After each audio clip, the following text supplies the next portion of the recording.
حضرت عمر رضی اللہ عنہ نے کام دیا اور پوچھا کیا ہوا؟ صحابہ نے کہا نہیں. تو پھر فرمایا اگر جو کام دیا جائے وقت پر نہ کیا گیا تو یہود و نصارہ تمہارے کندھوں پر سوار ہو جائیں گے. حضرت عمر رضی اللہ عنہ نے فرمایا کہ بھئی جو کام دیا گیا تھا اگر تم نے نہیں کیا وقت پر تو یہود و نصارہ تمہارے کندھوں پر سوار ہو جائیں گے.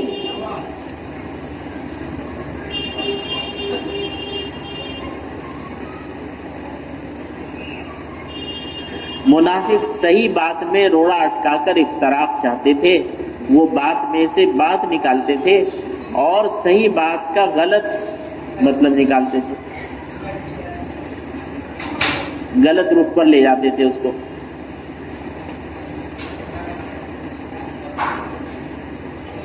مسجد کی سطح سے لے کر اور ملک کی سطح تک تمام امور ہر ساتھی کو معلوم ہونا چاہیے.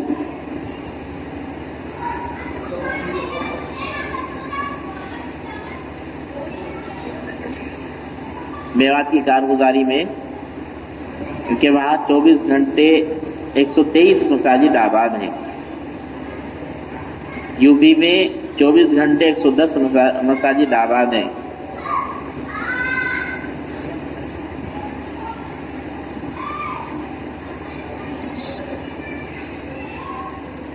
علماء بھی وقت دے رہے ہیں مساجد میں.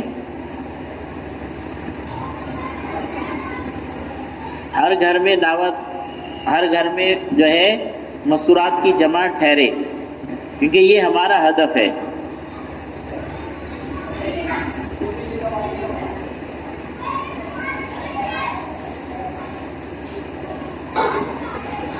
اس میں ایک شکل بھی بتائی کہ اگر 6 جوڑے ہیں تو 2 گھر میں قریب قریب جو ہے ٹھہرا دو، ہر گھر میں جماعت ٹھہرے، 3 جوڑے اس گھر میں، 3 جوڑے اس گھر میں. یہ بھی اس بار فرمائی یہ بات.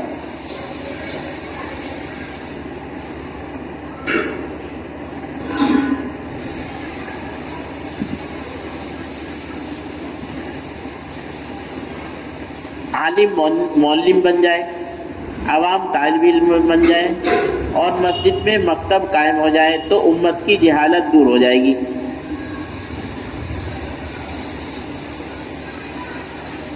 یہ بتائے کہ ایسی جگہیں ہیں کہ جہاں پر اذان نیٹ سے ہو رہی ہے، وہاں مؤذن ہی نہیں ہے، مؤذن ختم کر دیے. وہ ایک ٹائم سیٹ کر دیا، اس وقت میں جو ہے وہ اذان ہو جاتی ہے کمپیوٹر سے. دیکھا، ہم نے بھی دیکھا ہے. دیکھو کہ وہاں مؤذن کا پتہ ہی نہیں. عصری جو ہے بعد اثر جو ہے مولانا یوسف جو ہیں، جو حضرت جی کے بیٹے ہیں، ان کا جو ہے وہ عصری طلبہ کے بارے میں تھا. تھوڑا سا انہوں نے بیان کیا، پھر مفتی یعقوب صاحب نے بیان کیا.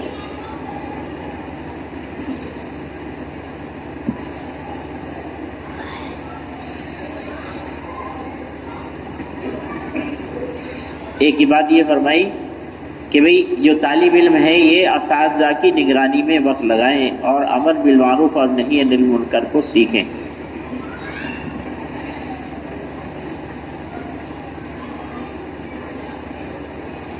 تو جہل بھی ختم ہوگا اور ان کے لیے بھی نافع ہوگا. ہم یہ نہیں چاہتے کہ طالب علم کام کریں اور ان کا نقصان ہو، یہ کام کریں اور ان کا نقصان ہو، بلکہ اس سے ان کے اندر علم محفوظ ہوگا. ایک شیخ الحدیث بخاری چھوڑ کر اس کام میں لگ جائے، ہم یہ نہیں چاہتے، بلکہ یہ چاہتے ہیں کہ جس طرح درس حدیث کی اہمیت ہے اسی طرح ایک مسلمان کو التحیات سکھانے کی بھی اہمیت ہو اور اس کی نگرانی ہو. یہ حضرت علی رضی اللہ عنہ فرماتے تھے.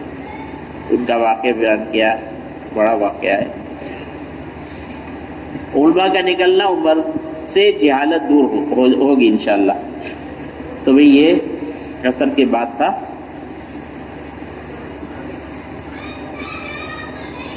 عصری طلبہ میں محنت، ان کو ارتداد سے بچانا ہے۔ آج لوگ آخرت کا انکار کر رہے ہیں۔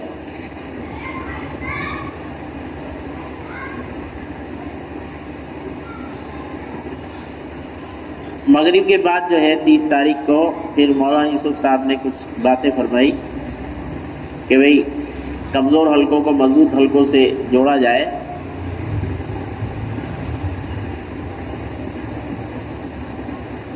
مجاہدے سے مکاشفہ ہوتا ہے، مکاشفہ ہوگا، جتنا مجاہدہ اتنا ہی مکاشفہ ہوگا۔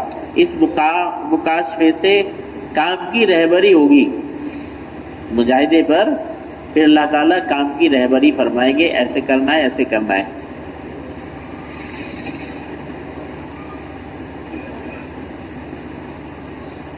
اکرام کے علاقوں میں کام تو سیکھ لیتا ہے لیکن مقام پر جم نہیں پاتا۔ سب سے پہلے ذمہ دار ساتھی احوال لینے کے لیے ساتھی علاقوں میں جائیں۔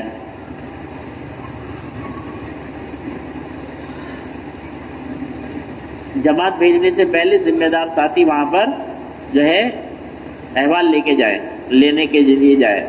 مصعب بن عمیر رضی اللہ عنہ کو جو ہے مدینہ میں بھیجا تھا، اور وہاں ان کی محنت سے جو ہے ایک ماحول تیار ہوا تھا مدینہ میں،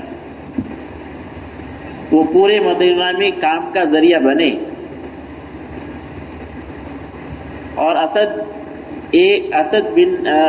ابن جرارہ وہ مقامی تھے، وہ انصار تھے، اور یہ مہاجر تھے۔ مصعب بن عمیر رضی اللہ عنہ یہ پہلے چلے گئے تھے۔ دونوں کی فکر سے مدینہ میں کام پھیلا۔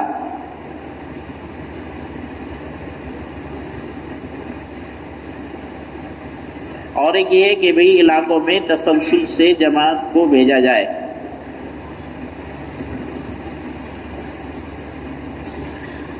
پھر ایک بات یہ فرمائیں کہ صحابہ بھی مال لے کر جاتے تھے، امت میں خرچ کرتے تھے، ان کی نصرت کرتے تھے۔ ابن عمر رضی اللہ بن عاص رضی اللہ عنہ اپنے ساتھ 300 اونٹ لے کر جاتے تھے اور ہدیے لے کر جاتے تھے۔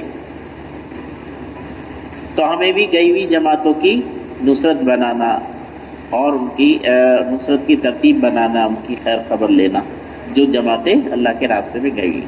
عشاء کے بعد پھر حیات الصحابہ ہوئی۔ اس میں یہ بات فرمائی کہ جس طرح سے صحابہ کو اللہ کے نبی صلی اللہ علیہ وسلم سے محبت تھی، اسی طرح سے ان کی کہ جو سنتیں تھیں ان سے محبت تھی، ہر لائن کی سنتوں سے محبت تھی۔ صحابہ کرام تو اسی طرح کرتے تھے۔ عبداللہ ابن عمر رضی اللہ عنہ، ان کا پیچھے بھی واقعہ آیا کہ وہ ممبر پر ہاتھ پھیر کر اپنے منہ پر پھیرتے تھے۔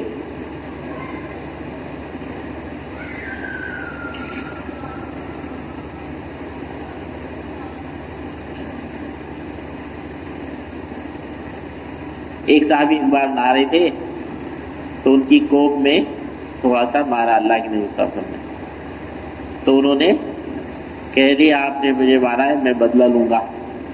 تو آپ صلی اللہ علیہ وسلم نے اپنی پیٹھ اٹھائی، پیٹھ پہ وہ کرتا اٹھایا تو ان کے مور نبوت کو انہوں نے چوم لیا۔ اس طرح کے 2 واقعے ہوئے۔ ایک اور صحابی نے بھی ایسا ہی کیا کہ آپ نے میرے کمر پہ مارا تھا، میں کمر پہ ہی ماروں گا، ننگی کمر تھی میری۔ تو صحابہ کو اتنی وہ تھی ایک محبت۔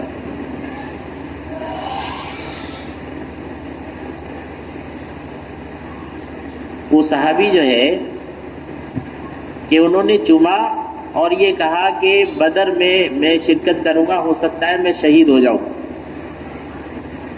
کہ اس لیے میں نے چوما، پھر ملاقات نہ ہو۔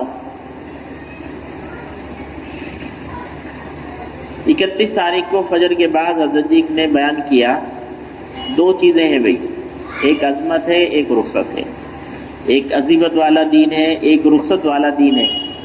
کہ عظمت میں یہ ہے کہ نہیں بھائی اس کو ایسے ہی کرنا ہے جیسے اللہ کے نبی صلی اللہ علیہ وسلم نے کیا، صحابہ نے کیا، ہمیں تو ایسے ہی کرنا ہے۔ اور ایک یہ کہ نہیں بھائی بس کام چل جائے ایسے کر لو، رخصت والا دین کہ ہمیں سنت کا طریقہ ہی جو ہے وہ کرنا ہے. اطاعت ہی ہدایت کا دروازہ ہے، ہر حال میں کرنا ہے.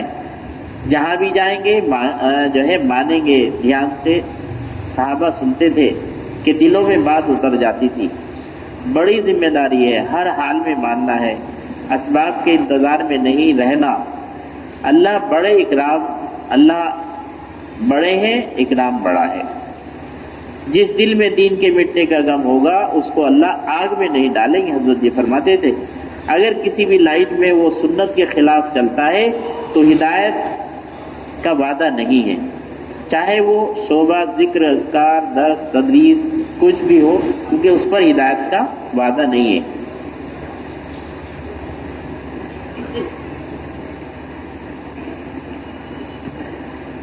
علم صحابہ پر ختم ہوا، پھر ان کے بعد والوں کو ملا، کیونکہ اس کے بعد کوئی چیز صحابہ کے بعد ملے اس کو نفرت کے ساتھ چھوڑ دینا.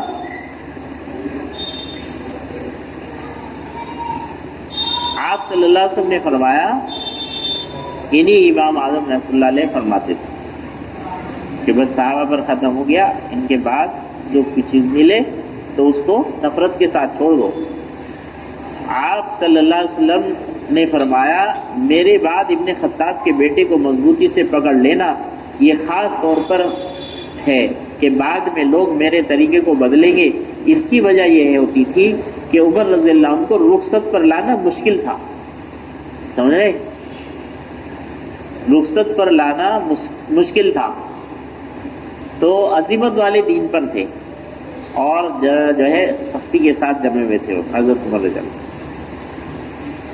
رخصت کا دین کمزور ہوتا ہے، یہ معذور لوگوں کا دین ہے.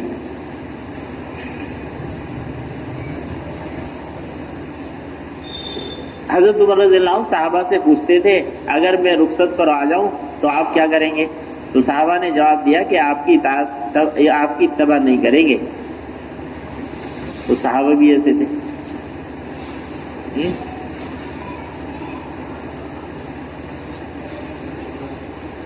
عزیمت کا دین ہی سنت ہے، رخصت سے دین برباد ہوگا.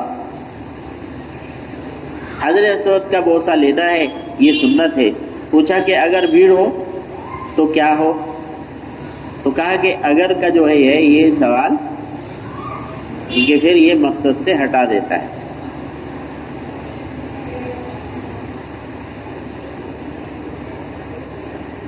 تو کیا آپ اگر کا لفظ لگاتے ہیں سنت کو ادا کرنے میں؟ کیوں پوچھ رہے ہو؟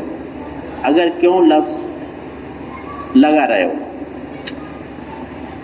فرائض سے محرومی کا سبب سنت سے بچنا، محض سنت سمجھ کر چھوڑنا. کبھی دنیا میں تو ہم بہت چوکنا ہے، بہت احتیاط سے کام لیتے ہیں، اور دین کے معاملے میں کہ بس ہو گیا. رخصت کا دین ہے، عزیمت کا دین ہونا چاہیے. حضرت مولانا الیاس رحمۃ اللہ علیہ کے آخری وقت میں وہ جو چارپائی کا وہ تھا واقعہ سنتے ہیں کہ بھئی وہ چارپائی نماز کے لیے وہ مسجد میں لائی جاتی تھی. تو ایک مفتی صاحب نے کہا کہ آپ معذور ہیں، الگ پڑھ لیا کریں.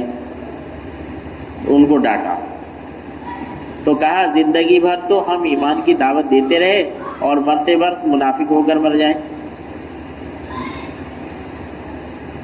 جو سنت کے اتباع نہیں کرے گا تو اس کی عبادات بھی متاثر ہوگی اور دعا بھی متاثر ہوگی. صرف عبادات اسلام کے تعارف کے لیے سنت طریقہ شرط ہے، عبادات کافی نہیں ہے. عبادات کافی نہیں ہے بلکہ سنت کا جو سنت کا تعارف، سنت جو ہے وہ اسلام کے تعارف کے لیے ضروری ہے. ضروریات کی سنت لازمی ہے.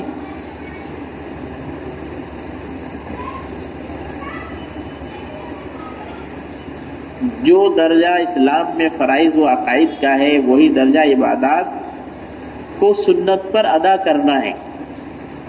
عبادات کو سنت پر ادا کرنا ہے. وقتی ضرورت پر کسی عمل کو غیروں کے طریقے پر پورا کرنا یہ عقیدے کے بھی خلاف ہے، اور غیر مسلم کے طریقے پر پورا کرنا بت پرستی ہے۔ اس کے برابر روایت میں آتا ہے اگر یہ مسلمان روزمرہ کی زندگی کے خلاف سنت پر پوری کر رہا ہے تو اس کے ایمان پر زد پڑ رہی ہے۔ سنت کے خلاف جو ہے اگر یہ کر رہا ہے تو اس کے ایمان پر زد پڑ رہی ہے۔ لوگوں کا رواجی طریقے پر بڑھ رہا ہے۔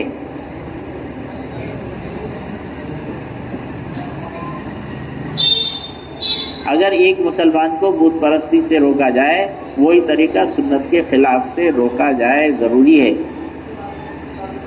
ایک اس میں وہ واقعہ بیان کیا کہ کفار مشرکین جب اس سے فارغ ہوتے تھے اپنے جو ہے لڑائی سے تو کیا کرتے تھے، وہ پیڑ پہ تلوار لٹکا دیتے تھے کہ یہاں یہ جو ہے محفوظ رہے گی اور جنگ سے بھی بچی رہے گی۔ تو ایک جگہ پڑاؤ ڈالا جہاں پر ببول کے پیڑ تھے، تو صحابہ نے کہا کہ سفر سے واپس آئے تھے کہ ہم بھی اپنی تلواروں کو یہاں لٹکا دیں اس طرح سے۔ تو آپ بہت ناراض ہوئے، تو اس پر جو ہے یہ بتایا کہ وقتی طور پر آپ یہ کام کر لو گے تو یہ بت پرستی ہے، یہ بت پرستی کی طرف لے جائے گا یہ عمل۔ جب تم رواج کے عادی ہو جاؤ گے تو سنت کے دشمن ہو جاؤ گے۔ وقتی ضرورت غیروں کے طریقے پر پورا کرنا ایمان و عقیدے کے خلاف ہے اور بت پرستی کے برابر ہے۔ یہ کیسے؟ اور پھر اس میں جو ہے اس واقعے میں یہ ڈاٹا تھا، ان کو صحابہ کرام کو یہ ڈاٹا اور جو ہے ان کا واقعہ بتایا کہ حضرت موسیٰ علیہ السلام کی قوم نے بھی بحر کلزم کے پار کرنے کے بعد یہ کہا تھا کہ وہاں پر دیکھا کہ ایک بچڑے کی پوجا کر رہے ہیں، تو کہ ہمارے لیے بھی ایسا وہ جو ہے کر دیجئے کہ ہم بھی پوجا کر لیں۔ تو بہت ناراض ہوئے تھے۔ صحابہ کرام نے ایمان لانے کے بعد پوچھا تھا کہ بھئی تورات پڑھ لیا کریں، تو قرآن پاک کی وہ آیت نازل ہوئی ادخلوا فی السلم کافہ، کہ اسلام میں پورے داخل ہو جاؤ، کہ اس کی گنجائش نہیں ہے۔ اس کام کی امانت کا حکم یہ ہے کہ اس کو رواج سے بچایا جائے۔ جب آدمی رواج سے متاثر ہو جاتا ہے تو وہ سنت کو حالات کے زمانے کے لحاظ سے دیکھتا ہے کہ یہ اس وقت کے لیے تھی۔ پھر وہ اذان کا واقعہ بتایا گیا اس میں کہ اذان کسی نے جو ہے کہ بھئی نمازیوں کو بلانے کے لیے کیسے کریں، تو الگ الگ رائے آئی، آگ جلا دی جائے، ڈھول بجا دی جائے کہ بھئی یہ تو ان کا طریقہ ہے، یہودوں کا طریقہ ہے، آگ جلانا مجوسیوں کا طریقہ ہے۔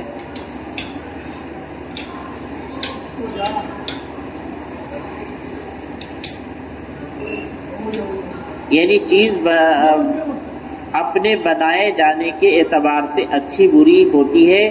پیشاب کے برتن میں پانی نہیں پیا جا سکتا، یہ نہیں کہ بھئی یہ تو چیز ہے کوئی بات نہیں، کہ بھئی پیشاب کے برتن میں پانی نہیں پیا جا سکتا، اس کے بنائے جانے کے اعتبار سے ہوتی ہے چیز اچھی بری۔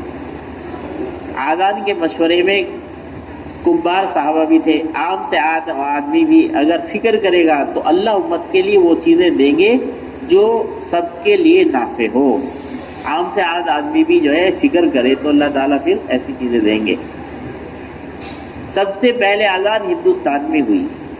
حضرت آدم علیہ السلام کو جب یہاں جو سری لنکا میں اتارا گیا تو وہاں پر فرشتوں نے اذان دی، تو تب انہیں ہوش آیا کہ سب سے پہلے اذان ہندوستان میں ہوئی۔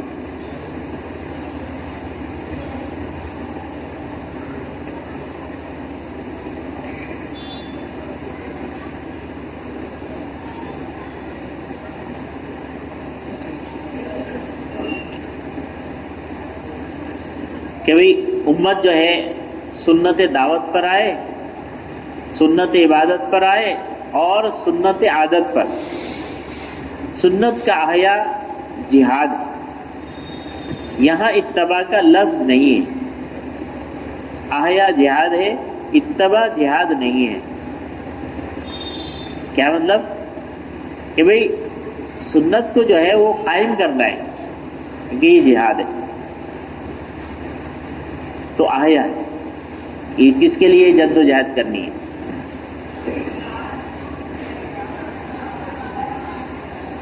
اگر دوسرے ماحول میں جا کر آپ سنت چھوڑیں گے تو یہ تو آپ سنت کے مٹانے والے ہیں۔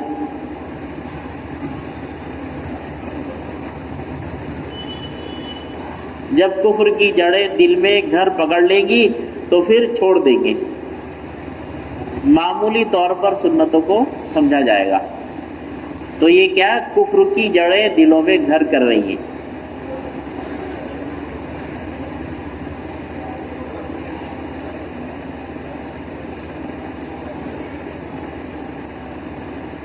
تو اللہ تعالیٰ جو ہے اپنے نبی سے یہ فرماتے کہ نبی جی آپ ان کی پرواہ نہ کریں، ہم ان سے خود نمٹ لیں گے۔ پھر وہ واقعہ حضرت مقداد رضی اللہ عنہ جو ہے وہ دسترخوان پہ کھانا کھا رہے تھے، لقمہ گر گیا تو انہوں نے اٹھا کر کھا لیا۔ تو یہ ہے کہ بھئی وہاں یہ نہیں دیکھا کیسے کیسے لوگ بیٹھے ہیں کیا ہے، لیکن وہ سنت پر عمل کیا۔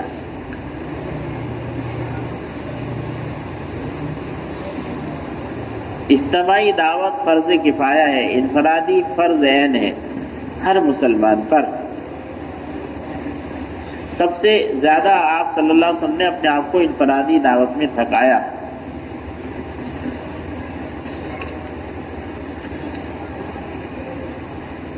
اب وہ حکم بن یمان کو بار بار مسجد میں جو ہے وہ دعوت دیتے رہے، پھر 3-4 بار کے بعد جو ہے وہ ایمان میں داخل ہو گئے۔ خود جا کر دعوت دینا سنت ہے۔ جس کو پانی نہ ملے مٹی استعمال کرے، صرف ایک نماز کے لیے، اور جب تک پانی نہ ملے وہ ایک نماز کے لیے ہے تیمم۔ تو اس لیے بھائی کیونکہ خود جا کر دعوت دیں۔ کوئی تحریر مؤثر نہیں ہے جب تک تحریک نہ ہو۔ یہ تو قرب قیامت کی نشانی ہے کہ تحریر ہی تحریر ہو، یہ قرب قیامت کی نشانی ہے۔ ایک دفعہ جوڑ ہوا یو پی والوں کا، تو مولانا انعام الحسن صاحب رحمۃ اللہ علیہ نے مولانا عبید اللہ صاحب رحمۃ اللہ علیہ کو جو ہے طے کیا کہ آپ ان سے بات کریں، قرآنوں کا مجمع ہے۔ تو انہوں نے کہا، مجمع سے کہا کہ رواج سے بچیں،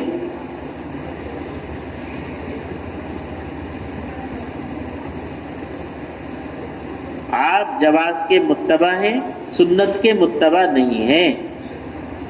مطلب اس میں سے راستے نکالتے، کیا کریں؟ سنت کے متبع بنیں، یہ مقصد تھا۔ مولانا عبید اللہ رحمۃ اللہ علیہ نے فرمایا کام قلم سے نہیں قدم سے چلے گا، اور خون سے نہیں خون سے چلے گا، یعنی پسینہ بہانے سے چلے گا۔ رواجی سہولت مجاہدے کے خلاف، اس لیے ہدایت کہاں؟ آج جو ہے رواجی سہولتیں بڑھ گئی تو ہدایت کہاں ملے گی؟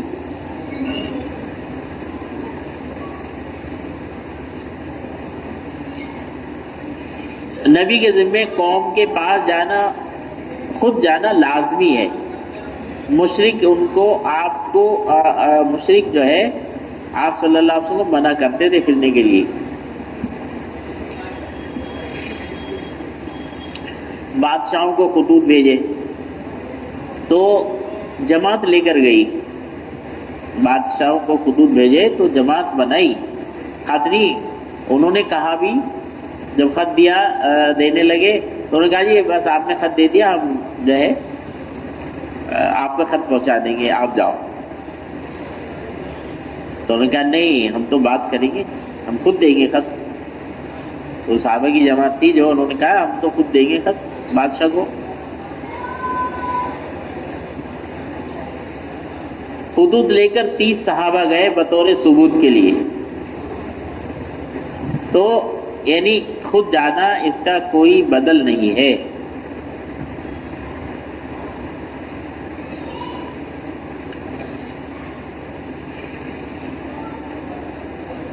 آج بھی اگر آپ چاہتے ہیں کہ باطل مغلوب ہو تو پھر نکلنا یعنی نفر کے لیے نکلنا، وہ نفر ہونا یہ ضروری ہے. قتال نفر کا موضوع نہیں ہے. قرآن نے کہیں نہیں کہا کہ قتل کرو. رکاوٹ پر قتال ہے، یعنی اسلام کی گاڑی چل رہی ہے، پھر جو رکاوٹ بنے گا کیونکہ اس سے قتال کیا جائے گا. خروج اقامت دین کے لیے ہے. یہ جو خروج ہے، نکلنا ہے، یہ اقامت دین کے لیے ہے، یہ قتال کے لیے نہیں. یہ غلط سمجھتے لوگ. مسلمان کو یہ احساس ہو جائے کہ نکلنا، میرا نہ نکلنا گناہ ہے. اگر میں نہیں نکل رہا ہوں تو گنہگار سمجھے اپنے آپ کو. امت تاخیر کو بھی گناہ سمجھے اور ہم اپنے آپ کو مجرم سمجھے، یعنی دیر ہو جانا اس کو بھی جو ہے گناہ سمجھیں.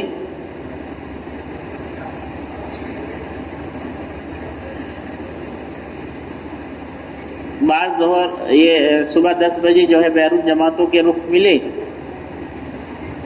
اس میں جو ہے بہت ساری جماعتوں کو رخ دیے گئے. تقریباً 75 جماعتوں کو رخ ملے اور تقریباً 47 قریب جو ہے مہاراشٹر کی علماء کی جماعت تھی دوسرے سال کی، ان کو رخ ملے. ہمیں جماعتوں کی تعداد نہیں چاہیے، استعداد چاہیے. ظہر کے بعد جو ہے مولانا 31 تاریخ کو مولانا فاروق صاحب نے کچھ باتیں بتائی. دعوت بڑی ذمہ داری ہے. نبی اس سے ڈرتے تھے، ذمہ داری سے ڈرتے تھے. بغیر اذیتوں کے آدمی بڑی عزت کو نہیں پہنچ سکتا. بغیر اذیتوں کے آدمی بڑی عزت کو نہیں پہنچ سکتا. صحابہ کو ملک مال نہیں چاہیے تھا، وہ ان سے مستغنی تھے کہ اگر آدمی کے اندر استغنا نہ ہو تو استحقاق پیدا ہوگا، وہ حق جتائے گا اپنا کہ میرا یہ حق ہے، مجھے اتنا چاہیے. بس مستغنی ہو کہ نہیں بھائی مجھے کچھ نہیں چاہیے. استغنا ساتھی سے نہ ہو بلکہ اسباب سے ہو. یہ خاص طور سے بات سمجھائی. اذیتوں کے دینے والے کے لیے ہدایت کی دعا ہوتی تھی.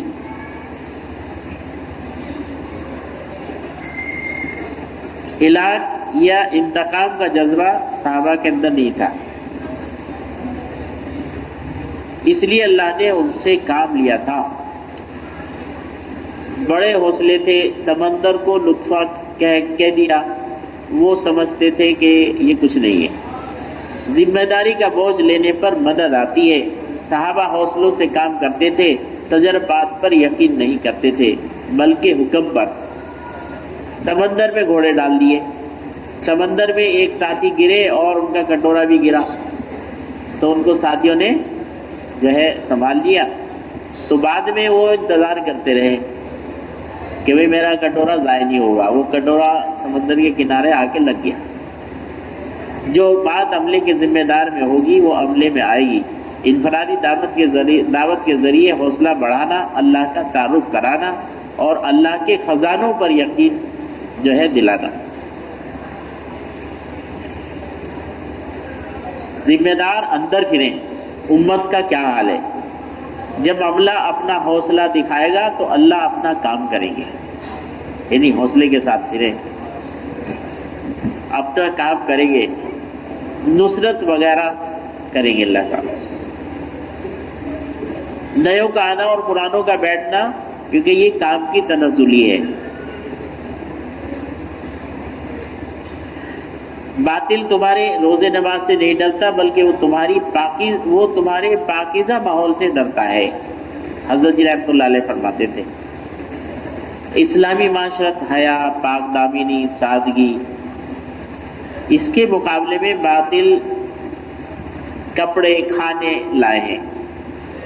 آج اسی کی طرف امت جو ہے رجوع ہو رہی ہے.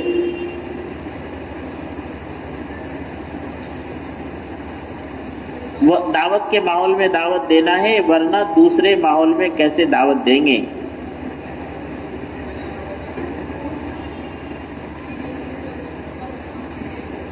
اور پھر یہ فرمائے کہ بھئی روانگی کی بات بار بار کرنی ہے، متعدد بار کرنی ہے. اور کالج یونیورسٹیوں میں جو ہے، کیونکہ یہ تو ایمان کے مذبے خانے ہیں، جس کو ہم پوچھنا چھوڑ دیں گے امت اس کو سوچنا چھوڑ دے گی. حاجی صاحب پڑوس کے فرماتے تھے کہ نظام الدین کی بات اگر کوئی بچہ بھی چلائے گا تو وہ چل پڑے گی. مرکز، ذمہ دار اور وہاں کا دستور، یہ تین چیزیں بنیادی ہیں. کیا ہے بھائی؟ مرکز، ذمہ دار اور وہاں کا دستور، یہ کام کی بنیادیں ہیں.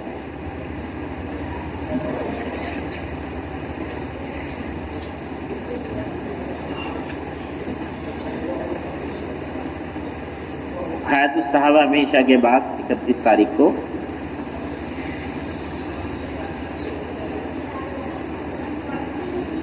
جس کام پر عملہ اجتماع ہوگا وہ کام پورا ہوگا، ورنہ نہیں. اگر عملہ مجتمع نہ ہوا تو پھر کام پورا نہیں ہوا.